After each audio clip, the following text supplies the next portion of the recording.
Welcome to Everyday Entrepreneurs Everywhere with your host, Chris Parker.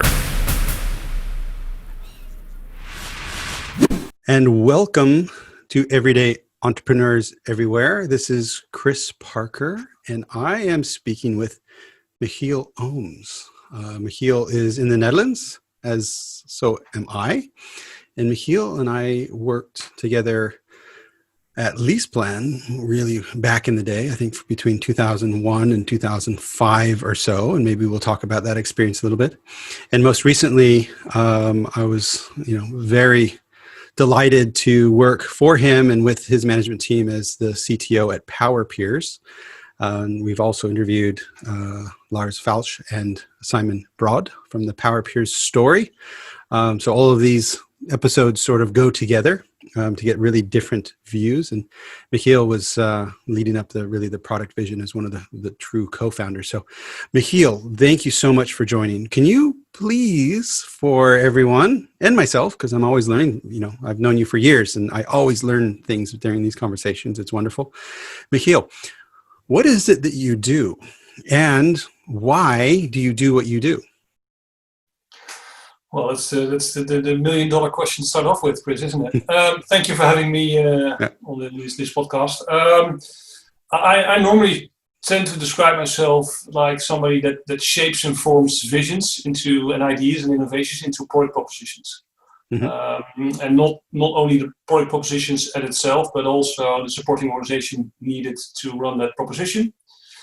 And the big why is, I believe, through collaborative innovation, that we should be able and are able to make the world more enjoyable and more sustainable. So that's right. What makes me tick. Yeah, and I'm going to dive into that tick a little bit more. So as a human, why is making the world more enjoyable important to you? I actually don't even know this about you. I'm curious where we find at the end of this trail. Well, it's in the short lifespan we relatively have. Why should we spend so much time also during work, which takes up the most part of your life, and not having it enjoyable? So mm-hmm. Creating an enjoyable atmosphere to actually perform and actually expand your boundaries in terms of knowledge, but also in terms of things you accomplish. Not only for yourself, but also for others, only seems like the logical way to go for me. Yeah. Now, speaking of joy, and I did ask you before if there's anything I should avoid asking you about. So I've worked with you a few times, and by one definition, it's very joyful, but it's also a lot of work. You put in a tremendous amount of hours, and you sacrifice a huge amount of yourself in order to execute these visions. So I'm curious, what is your definition of joy in this, and where do you realize joy? Like how do you measure that, if you can? Well, I think what you should not measure it by is the amount of time or hours spent in doing work, or I believe in the long run that work and your own private social life will be much more intertwined anyway, especially with this remote way of working that we are actually now seeing the next step in. So it's a bit of a road that people have described before. But if you enjoy the things that you're doing, then actually the amount of time you put into it doesn't feel as something that is a burden. Mm-hmm. So I think joy for me is related to accomplishment, satisfaction, learning, progressing, sharing, and also just simple old fun. Mm-hmm. So those would be the typical feelings I would describe with joy. And you left out one really important element. Hamburgers. Enlighten me. Hamburgers. Yeah. Food and stimulants for the senses, of course, is a very integral part of having joy. That's correct. Yeah. So I'm looping back a little bit to your professional self. I would love it if you share now in the current state with PowerPeers. If you could just share, what was your vision with PowerPeers? Where is it now, and where is it going? So what does PowerPeers mean to you now that you've built this thing over the last couple of years, and in the current state, and how are you feeling about that? Well, I think the current state is suboptimal. It's not what we envisioned it to be at this point in time, which has also been a good learning experience. Apparently, not all actors in the energy landscape are open enough to embrace this way of looking at the market, which is all good, and I still firmly believe that it will happen over time anyway. But basically, the fundamental vision I had with PowerPeers is not so much the proposition itself, but the ecosystem and the collaborative combination of producers, customers, suppliers, different technology elements that actually would make up this complete ecosystem, in which the total would be worth more than the sum of all its parts. So that would really, and I think we've probably seen 10% of it, but what its true potential would have been. As said, and again, I still think that this way of utilizing scarce resource in a more efficient and a more personal configured way is the way to go. But we've seen that we are not completely ready because not all actors are open for it yet. But it's a matter of time. Yeah, and a mistake I made, and a mistake we made in this is, and in fact referred to this with another group that I was working with today. We made some assumptions about the state of mind and the state of need of the customers and the definition of customers. Because a lot of these large enterprise energy retailers around the world were saying the right things. Yes, we're interested. Yes, we like. Yes, this is valuable. But when it came to actually buying, it was, well, it's a slow process. And there was, there's some uptake, but we then built the technology for an enterprise user, while a lot of the really, really horny, customers that were asking for it, were smaller, new entrants that were looking for real competitive advantage, and were actually turned off by the parentage, because the parentage, of course, was a established utility in the Netherlands and Western Europe. Today, somebody was mentioning, we need to build this, so it can be, implemented customer by customer. And then I just said, no, wait. We cannot make fundamental architecture decisions like that until we have actually validated with people who will actually buy something. So incredible learning there. What as an entrepreneur, and you did it in an amazing way based on your credits and I guess stature at that other energy company, the parent. You were able to work with them to give you space and budget to create a competing energy company in its own market in order to prove this. So that in itself is incredible. And then you built it to 35,000 customers, the world's largest peer-to-peer energy trading marketplace, which is fucking incredible.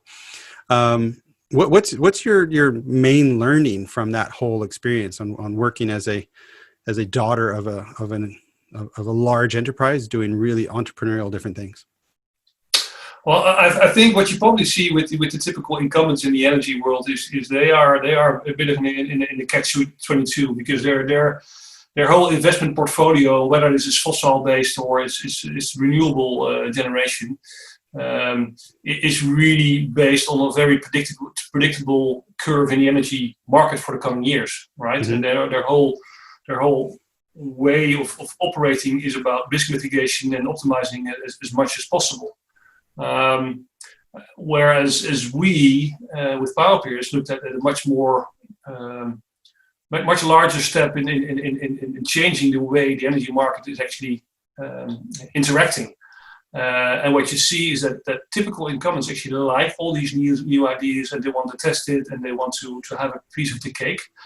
But the short-term impact on their current business is something that they find very hard to digest. So the moment it has proven itself and it's actually quite interesting, and they want to use it, what you probably would see, and it's not only with our parent but with a lot of companies, is that the established business, which is still generating large part of their income, starts to activate its immune system, because everything that drives change is seen as a risk. So looking back, I think we make very good agreements on governance and being at arm's length and being able to experiment. And what we haven't discussed at that point in time, and that's for me is one of the biggest learning points, is what to do when you reach your milestones and actually you are ready for the next phase, and you want to scale up and you want to integrate it into existing proposition. Then it's not so much more a gimmick or a pilot. Then it becomes an opportunity, but also a threat for a large part of the company. Yeah. Well, yes to all that, and the situation changed where there was, in that corporate environment, some cash flow pressure, and then some decisions need to be made very quickly as well. And so not only was the next step not clearly defined, but it was also made a bit under pressure. But but that's a given, right? That these cycles a large incumbent will go through anyway, and that's the way they operate. That's their financial planning is always a rolling 5 years ahead one, and then they just adapt it every year. But it's not very agile and flexible in completely new insights, or because it doesn't fit the framework. Yeah, and I think if you look at your risk models or your risk registers, when you started, it's unlikely that you would. I don't know, maybe you did, but did you? The 5-year cash shortage of the parent probably wasn't seen as a major risk, and that was something that actually really tripped it up a lot. And you're right, it's a normal corporate thing. And when we also had due diligence from third parties, our cash position was seen as a strength. Yeah. And in hindsight, like any business, it goes through different cycles. So I'm curious, what is the thing that you're most proud of, or things about the Power Peers experience? Because you and Lars and that vision, you created I can't say you created an industry, but you certainly created a proposition that literally never existed before. Yeah, I think you already answered the question you asked me. But actually conceiving something from just an idea in a very traditional market, and actually working it out from test proposition in the Netherlands into a fully functional SaaS proposition in a relative short period of time. We're talking not even 5 years. Mm-hmm. That of course I'm very, very proud of, because it's a lot of people and a lot of players in the ecosystem or in industry said, well, you're never going to succeed because you're going to run into so many barriers that have been there for so many years. Mm-hmm. But what we actually found out is once you start doing this and start proving that it actually works, not on paper but in reality, all those skeptic people actually turn around and say, hey, can we talk a bit more on how you see the future, because you see what is possible. And the opening up new ways also for traditional players, of new ways to look at the industry, I think that's probably what I'm most proud of. Yeah. No, I think it's just a beautiful story. It's a beautiful case study. The counter question, I guess, is what are you least proud of, or what was your most significant or deep learning on this?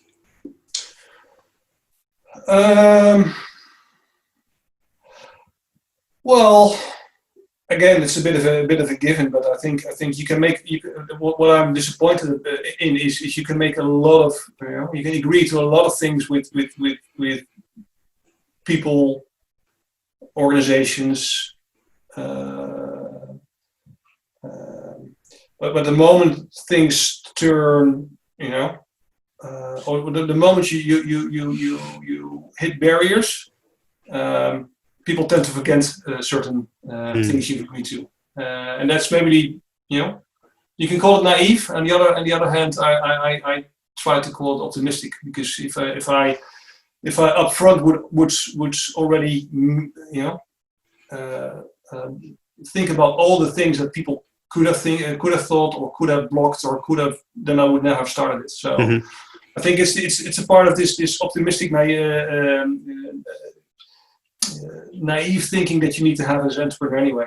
Because there's always a next step, there's always an opportunity, and the grass is always greener on the other side. Yeah, you need to have that, but it doesn't mean that the disappointment can be very big or very disheartening at this point in time.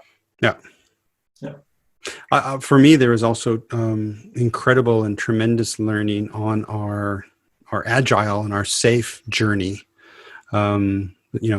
Essentially cutting PowerPeer's Netherlands, about 80 people or so, into two companies. One was a retail, customer facing, that had its own managing director, and then the technology SaaS company, and then not only refactoring the software into a SaaS solution with the various different vendors and contractors running around, but then going through the joint learning of discovering, well, how do you get that overall product roadmap from various customers coming in from different sectors, some trying to take care of the ambition of the parent, as well as the local Dutch needs, as well as the Japanese and the Australians, and and then translating that into practical requests while giving the dev teams autonomy to actually execute.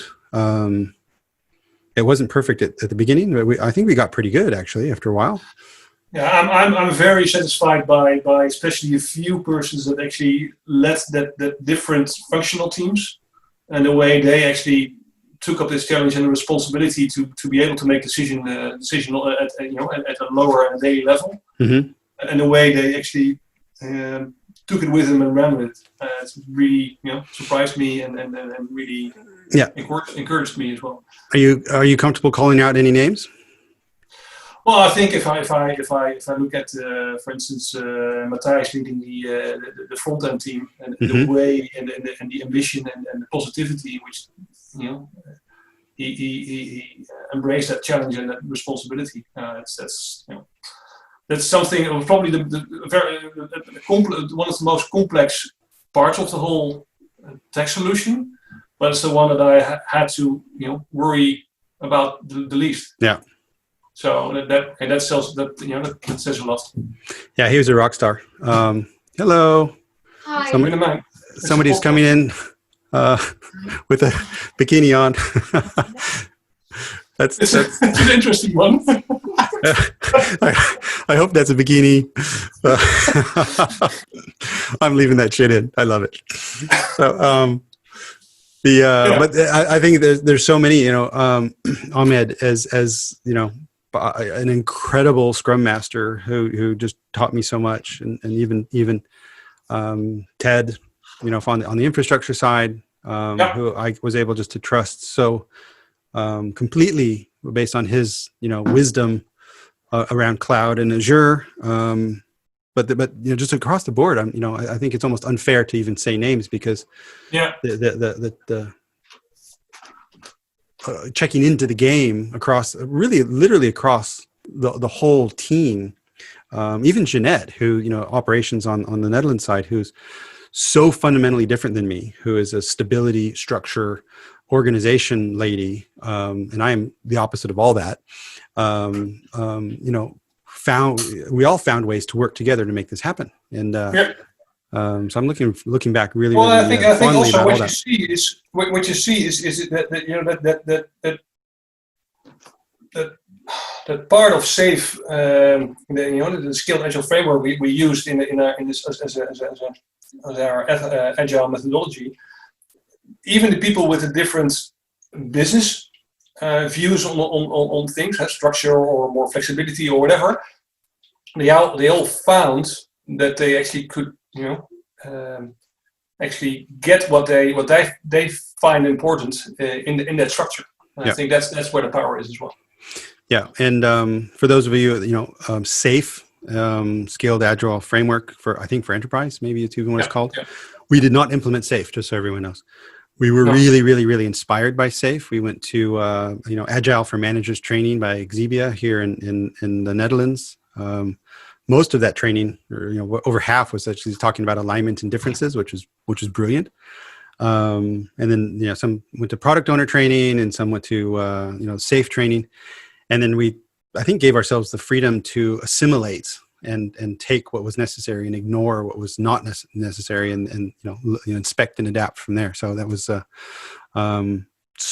incredible learning for me as well.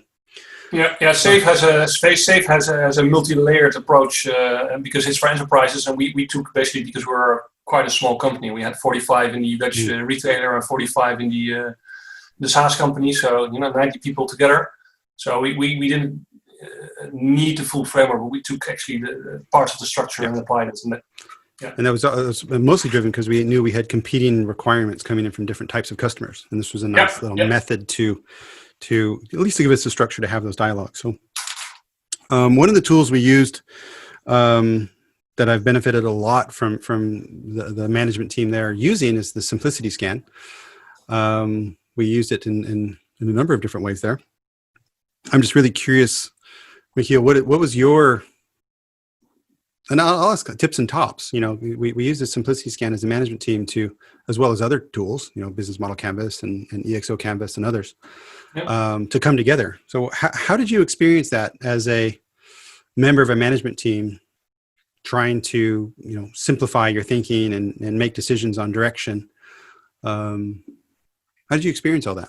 Well, there's two elements here. One is more from a personal point of view. It forces you to, in a relatively small amount of sentences, to actually to really pinpoint on the different aspects, how you see your company, how you see growth, how you see the vision, the way it should work with its people, what its core processes, and what are the most important steps to do next, and only force yourself to do it, to focus on describing it in a few sentences. And once you have it for yourself, it becomes a lot clearer, because you start to prioritize while doing that. And then the other aspect is it really is a alignment and collaborative tool to talk with your peers on hey, are we looking at the same way at different aspects of this company? And if not, can we find out why and where? And do we need to completely choose one or the other, or do we need to compromise? But I found it very useful in that part. Yeah, and I also found it because for me as CTO, which is in some cases a very, very much a servant role of trying to find the path of least resistance, if you will, between customer demand and budget. So it's as well as capability of the team and balancing all that. I do remember there was definitely triggers that came up about the definition of the customer that were triggered with that, as well as fundamental definitions of why we exist. I remember some really interesting conversations that came about around, one of the purpose statements was, to democratize energy or democratize, or enable the energy transition that we're going through. And I think that stimulated dialogue and discussion on, well, what do you mean by democratize? Because we also discovered that, if you're selling to the US versus Japan versus Australia versus Europe, the word democratize actually carries really different emotional baggage. Some positive and some not so positive. So it was totally fascinating for me to go through that as well. And I think we shouldn't fool ourselves that you actually reach a state in which you have a joint canvas which is set in stone, because if you are in a sales department, you would still have a slightly different nuance to certain senses than you have as an IT person or as a product or as a marketeer. It's just different. So there's no, to my mind, there's no end product, or if it's there, that it's probably existing for a minute and then there's a new version. So. Yeah, absolutely. To all that, I was speaking the other day to somebody who's running sort of an incubator. It's an investment fund incubator, and they have a bit of a startup method. And the discussion there was, say they have 8 steps in their method. I said, well, it's almost like they should use a simplicity scan at each step. And then if nothing has changed between step 2 and step 8, or step 1 and step, then something's gone wrong. Because if you're starting up, that should evolve dramatically as they are exposing themselves to the wild and exposing themselves to customers to get validation. Yep. On the flip side, on an established corporate, I would say that this, quarterly might be too much, but at least a half yearly, more than yearly, but just put it in your agenda, and have the management team or the extended management team, look at the canvas and recommend changes or fill out new canvases. I'm not sure if you need to do a full new canvas every time, but just really reflect on what's working and what's not working. Yeah. So it's the only danger I see with larger corporates, and especially a corporate like our parent at PowerPeers, is there. If you look at mission, vision statements and corporate values and stuff like that, it's so basically pre-formatted, and actually it's titled down from top to bottom that everybody should adhere to it. Mm-hmm. So if you would ask in a management team, what's the purpose of the company and all these things, you run a risk that you would get the same pre-formatted answer. Mm-hmm. So you might want to challenge people a bit more on that.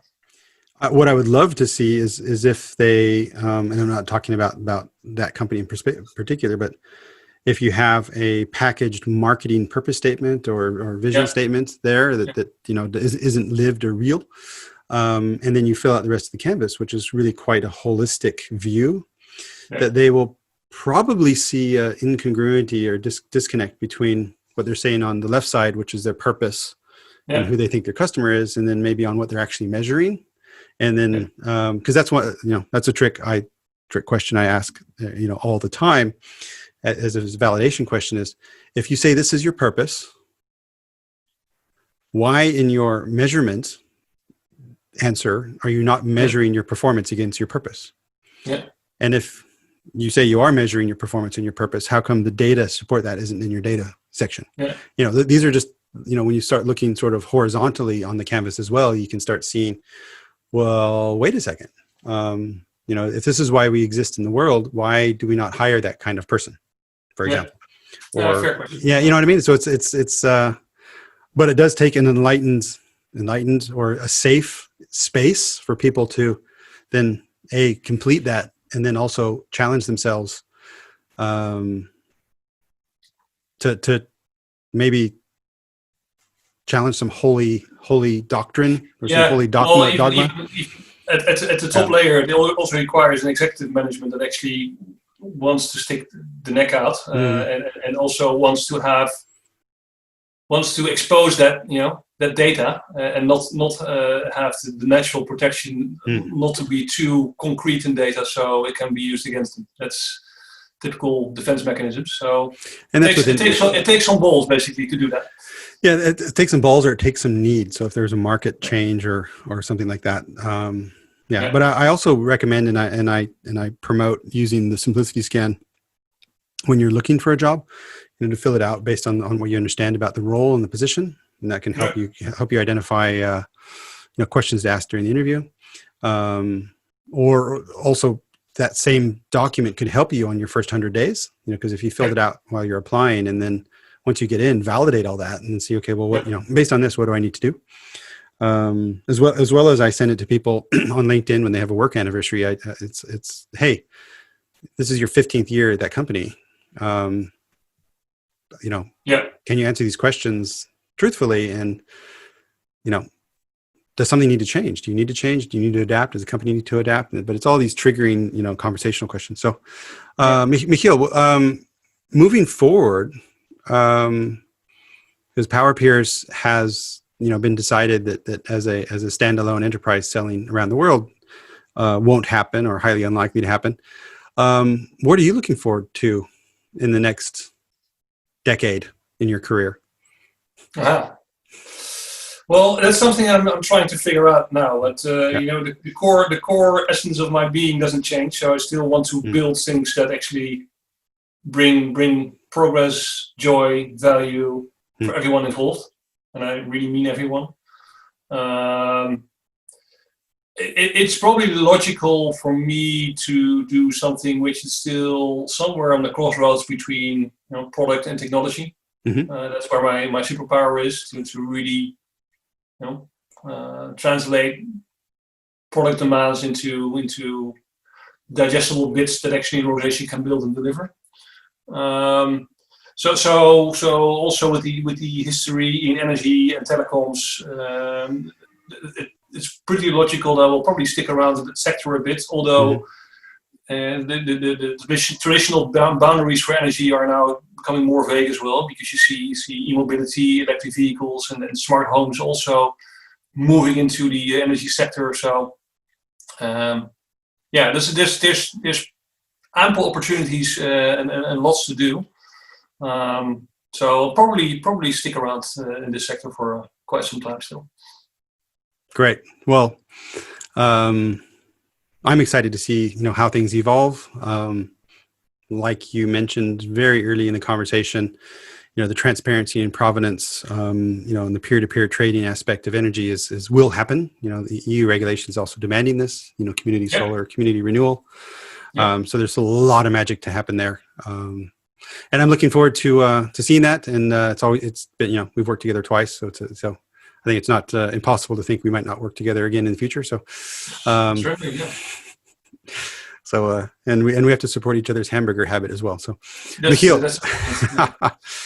thank you so much for joining, and thank you to your wife for joining momentarily as well. We'll see. In a bathing suit, yeah. It's a family habit. So cool, Michiel. Thank you so much for joining. And you're welcome. Thank you for having me. People want to get a hold of Michiel, of course, he's Michiel Ooms, OOMS, on LinkedIn. And the link to that will be in the show notes at ebullient.com/podcast/Michiel Ooms. Michiel, thank you so much. Thank you, Chris. Learn more at ebullient.com/podcast.